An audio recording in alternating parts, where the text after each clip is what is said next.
Well, we got a little running around to do today, and I have horses in at Northfield tonight, so I'll be leaving this afternoon. I promised Ava I would go see some, what's it called? Mrs. Webb? Spider Webb? I don't know. You've been calling it Mrs. Webb. I think it's called never Mrs. remember. Webb. I don't know what the hell it's called. Some movie that Ava and Ollie and Addie wanted to go to. Ollie wasn't feeling good today. I wonder where he got that from. So he couldn't. He went to baseball practice last night and roughed through it, but he was a little rough looking this morning. So no baseball, no outfielding for him today. How would they even do that? It must be a big place. It is big. Yeah. Anyway, we're going to be back at Northfield tonight, but this morning, just a little running around for the barn. I got to go down to the tack shop for a little bit, pick up some pacing hobbles. We had a couple that were broke. And I wanted to talk about the sets this morning. I was thoroughly impressed and happy with what I saw today. You know, I don't get to see them as often as I'd like to, and this is a big step for me. You know, the reason that Amy and I and the kids are in Ohio is because I believed and I thought that it was the place for us to be, that I was very happy with let's say the infrastructure that we have here in Ontario, whether it be James if need be. He's not with us full time this winter, but he's in the barn all the time with Hasty and the other little horse. What's his name? Blarney. His two horses. But Dominic, Harry, and especially Danny with the babies. I know the one thing I know about Danny is he will spend time trying to get them right, trying to figure them out, and putting the work into them. And that isn't that I didn't believe that everybody would in Ohio, but I just felt with everything that was going on in Ontario and Ohio that I was comfortable with what was going on in Ontario, and I could focus a little more on the bigger ship, which is the babies that are training down in Northfield Park. So that is why we did that, and I was very happy with what I saw today. You know, went with the horses. The ones I went with I thought were very good. I know Trevino on Green made a break before and after the mile, but he had popped a curb. You guys, we had talked to you about horses that need splints and curbs crowd in Ohio. Well, those same types of babies here. Trevino's got a curb. Looks like he might actually have two curbs. And they were bothering him a little bit today on the deeper track, but certainly weren't bothering Resolve Indeed. So we'll start with the first set. Resolve Indeed trained fantastic, and I know if you watch the finish up of the mile, you see her make a break in the turn, but I was letting her trot as wide open as she could, and she just touched that head pole getting into the turn and made a break. I think if there was just a Murphy blind on her, as I said to Danny, if there was just a Murphy blind on her and we could just set her head straight, what happens in this case is the horses will come to the turn, they'll set themselves up for the turn, but they'll start to leak in, and that's why we had a head pole on her. But when they touch that head pole, some of them panic a little bit. It's just getting used to wearing and using a head pole. Some of them will panic a little bit and lay right up on top of it, even get twisted around more, which is the exact opposite of what you're trying to accomplish, right? Put that head pole on so they stay away from it. They need to learn to use that, and she just got up on top of it today and made a break, but that was well after the mile, and she was really smoking on the end of it. Who'd you have in the first set? You had the pacer. I did. Oh, Smitty's I'm gonna have to call Smitty. He's gonna chew you out. So I can tell you just from my own optics, from looking at Woodmere Betcha, Amy was right. Her hobbles are too long. She's got a heavy set of hobbles on, and when you try to teach them to sprint, right? And we went through this with the exact same thing happened with Captain Incredible yesterday. They're looking for their hobbles and they just roll off stride, right? You can easily pull them in. It's not the end of the world. A speed break, a horse that made a break because the hobbles were a little long. I guess the obvious question for myself and today for you would be, you know, you should have. I know I could feel Captain Incredible reaching that red line yesterday, and I still allowed him to push himself over it. And I would suspect if I was to put a gun to your head, you would say the same. Well, She might have given you- she gave me a couple mornings last Saturday when I went with her, but the track was much different today than it was with a lot of last stone week. on it today. So I gave her the benefit of the doubt last week, and today I wanted to see what she would do in that instance again. And So she actually you did called that. her bluff and she wrong. Yeah. Okay, that's what I thought. Anyway, not the end of the world. Those things, as I said to Amy yesterday, and I said to everybody, I'm not worried about those breaks. Those are informative breaks. There's a takeaway from that. The takeaway was her hobbles are probably a little long for asking her to do what we asked her to do today, but otherwise she was fantastic. Who else? Mario had the Century horse, and he just bit off a little more than he wanted to chew today. He didn't have any hobbles on. He doesn't need them. The track was very deep, and I think as we started getting faster and faster and faster into the stretch, Mario was trying to hold him together, but he just rolled off. But again, understanding why he did and trying to combat that is our job moving forward. Very clean gaited trotter, very smart trotter. I love Century Legion. I think he's going to be a very nice horse for us. But they all have their boiling points, and I had the hobbles on Resolve Indeed today, and I knew when we came out of the turn that Mario was maybe in deep water, and I just sat beside him and let her inch forward, and finally he just boiled over and made a break. Danny have in there. That was Gaslight Chicago, wasn't it? Yeah. Chicago finished up right with me, and Johnny pulled up and said, "What a nice horse this is." He said, "You got to jump on me." He said, but he was really smoking on the end of it.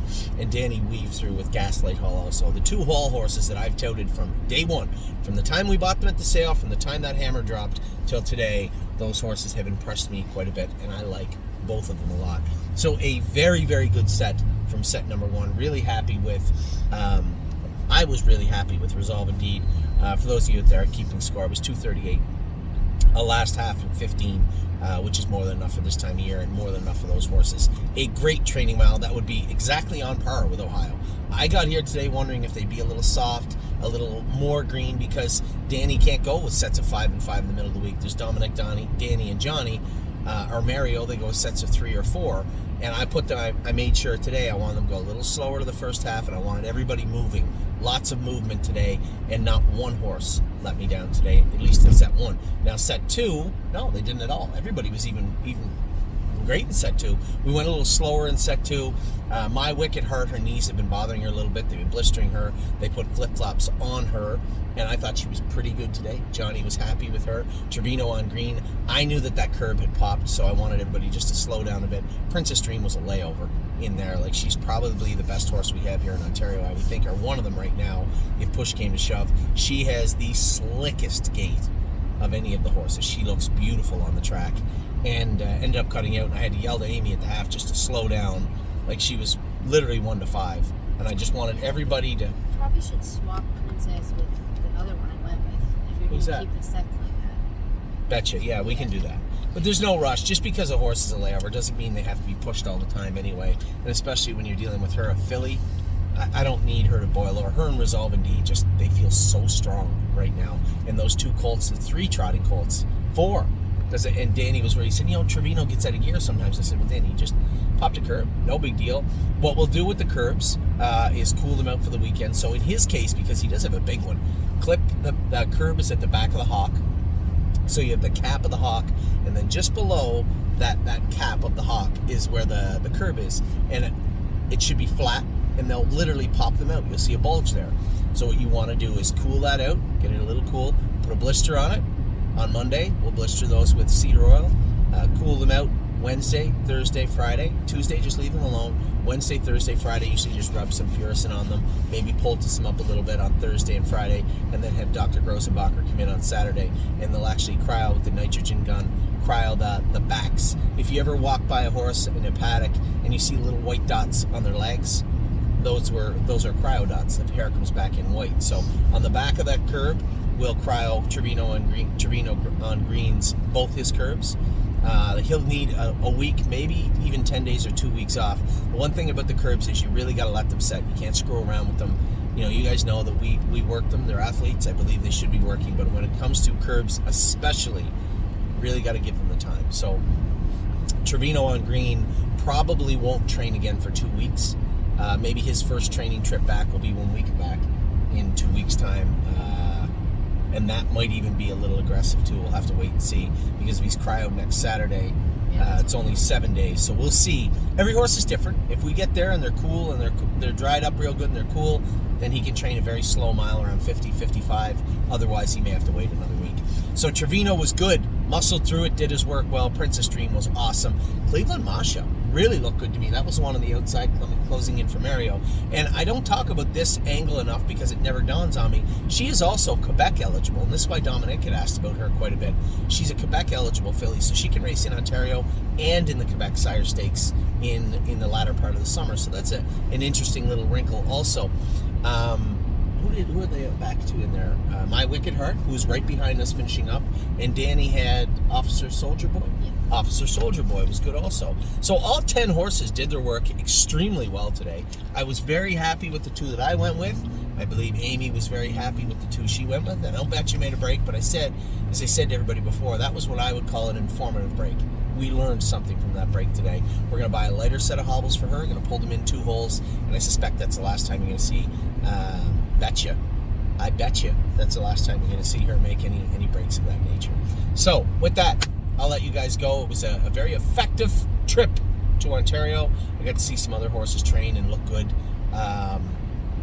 And I guess the biggest news, and I'll put this in our opening, but I'll allow everybody to know right now. Stay Special was a winner last night, but did scope 1.5 out of 5 for blood, which means she's going to be entering the Lasix program. No racing next week, which will be fine for her.